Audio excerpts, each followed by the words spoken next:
کتاب و حکمت کی تعلیم کے لیے علماء کا انتخاب کیا گیا اور تزکیہ نفس کے لیے لوگوں کو رب سے ملانے کے لیے، ان کے تعلق کو رب سے جوڑنے کے لیے، ان کے باطنی طہارت کے سامان کے لیے اللہ رب العزت نے اولیاء کاملین کا انتخاب فرمایا، اور اولیاء کاملین کے کندھوں پر یہ ذمہ داری رکھ دی گئی کہ نبوت کا وہ فیضان جو تزکیہ نفس کی صورت تھا، اس فیضان کو تم تک پہنچایا گیا اور تم نے اسے لوگوں تک پہنچانا ہے اور ان کی تزکیہ نفس کا سامان کرنا ہے۔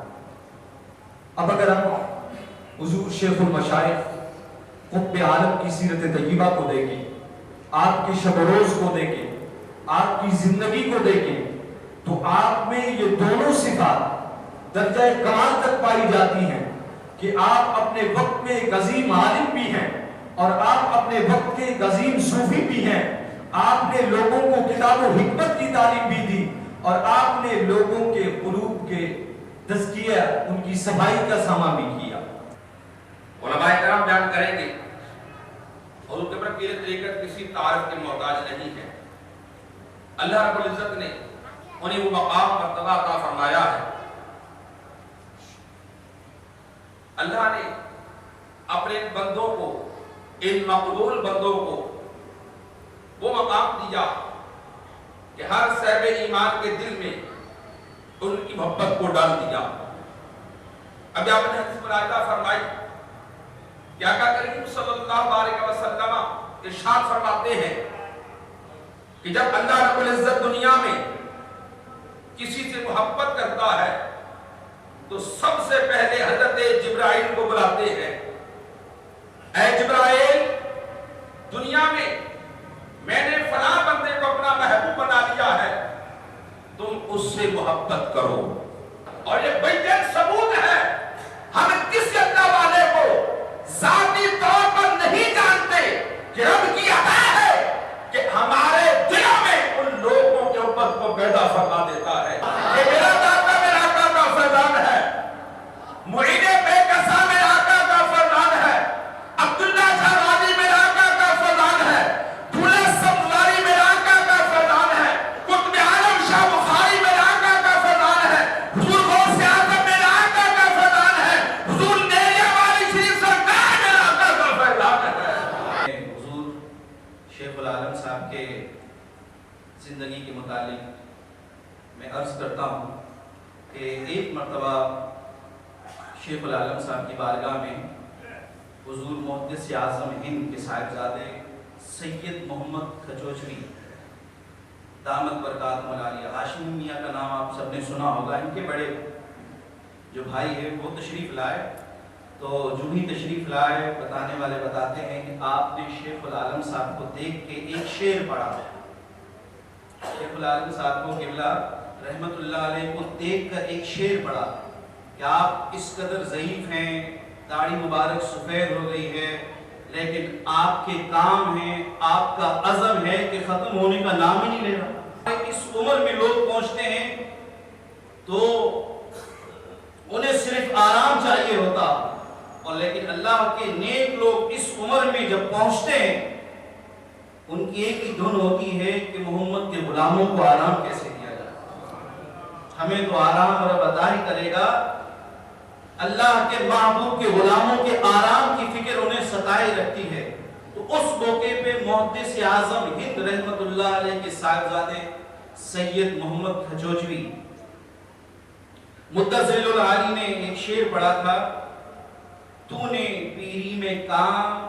کیے جوانی کے، تو نے پیری میں کام کیے جوانی کے، کتنی مضبوط ہے نقاہت تیری، کتنی مضبوط ہے نقاہت تیری۔ کہ جب میں اور سرور نجات بھائی برطانیہ گئے، خود پیر صاحب کی دعوت پر برطانیہ گئے، اور وہاں پر پیر صاحب نے اور ان کے بہت سارے رفقا کہ اتنا مصروف شیڈول بنایا، ہمارا اتنا ٹائٹ شیڈول بنایا کہ 9 دن میں 16 جلسے 16 پروگرام برطانیہ میں رکھے، برمنگھم میں، لندن میں، مانچسٹر میں، لیڈ میں اور بے شمار ایسے مقامات قریب کے دور کے پہ سفر ہم نے کیے، تو 9 دن میں 16 پروگرام کیے. تو میں نے وہاں یہ دیکھا کہ کتنا مشکل تھا وہاں اغیار کے ان ملک میں رہ کر جہاں پر عیسائیت کا راج ہو، جو وہ برطانیہ کی جس نے بر صغیر پر حکومت کی ہو، اور آج وہاں کے مسلمان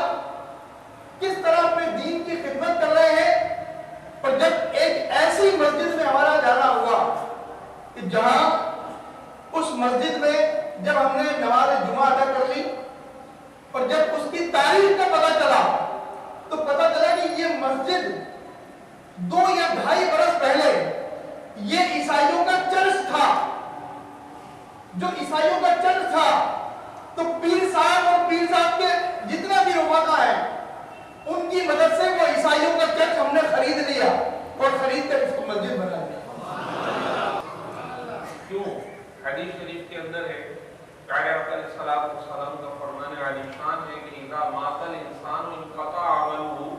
جب انسان انتقال کر جاتا ہے تو اس کا عمل ختم ہو جاتا ہے، نیکیاں بند ہو جاتی ہیں. لیکن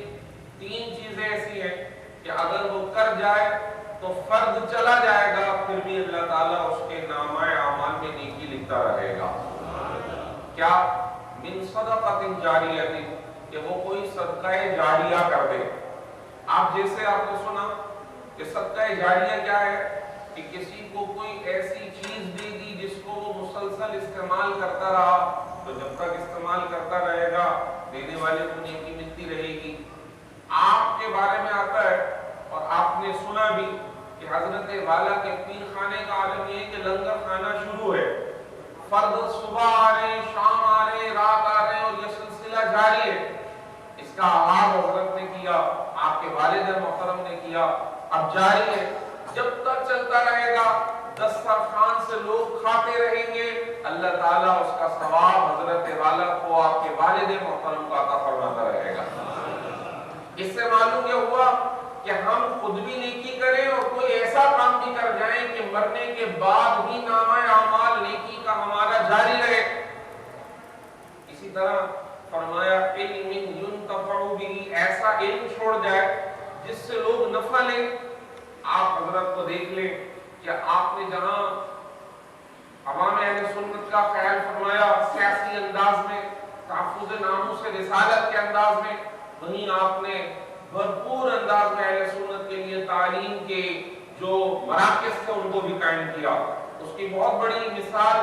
آپ نیویا شریف کے اندر وہ یونیورسٹی دیکھ لیں جہاں لوگ پڑھنے کے لیے ترستے تھے، حضرت والا نے وہاں پہ ایک علمگاہ کو قائم کیا اور آج لوگ سیراب ہو رہے ہیں. جب تک پڑھتے رہیں گے اس کا فیض چلتا رہے گا اور حضرت والا کے نامہ اعمال میں اس کا ثواب درج ہوتا رہے گا. مگر ایک خاص خیال سے اور خواہش کے ساتھ یہ پروگرام اس مسجد میں رکھا کہ اس مسجد میں سال ہر سال پیر صاحب یہاں تشریف لاتے رہے. جو پرانے نمازی ہیں اس مسجد کے باقاعدہ وہ باقاعدہ جانتے ہیں کہ حضرت صاحب نے کئی سال یہاں کا اس مسجد کے حجرے میں قیام فرمایا جب اس مسجد کے امام و خطیب جناب قاری محمد سلیم صاحب نقشبندی ہوا کرتے تھے. آپ نے اپنی عدالت کے دوران نبی پاک صلی اللہ علیہ وسلم کی محبت میں جو چند کلمات لکھے، فرمایا مر گئے احساس جدائی میں تیرے شہدا، مر گئے احساس جدائی میں تیرے شہدا، دل ہی نہ رہا باقی تو اب جینا کیا. کس دھوم سے اٹھا ہے جنازہ تیرے عاشق کا، تجھ سے مل کر جو گیا ہو اسے مرنا کیا. شاہد غوری صاحب بھی تذکرہ کر رہے تھے نئی شریف میں آپ کے اس نماز جنازہ کی کیفیت کا. غیر ہموار راستوں پر ایک طویل سفر کے ساتھ ہزار ہو نہیں بلکہ اخبارات کی رپورٹ کے مطابق کم و بیش 5 سے 6 لاکھ انسان وہاں پہنچا. شاید اسی منظر کے پیش نظر آپ نے یہ اشعار پہلی اپنی زندگی میں لکھ دیے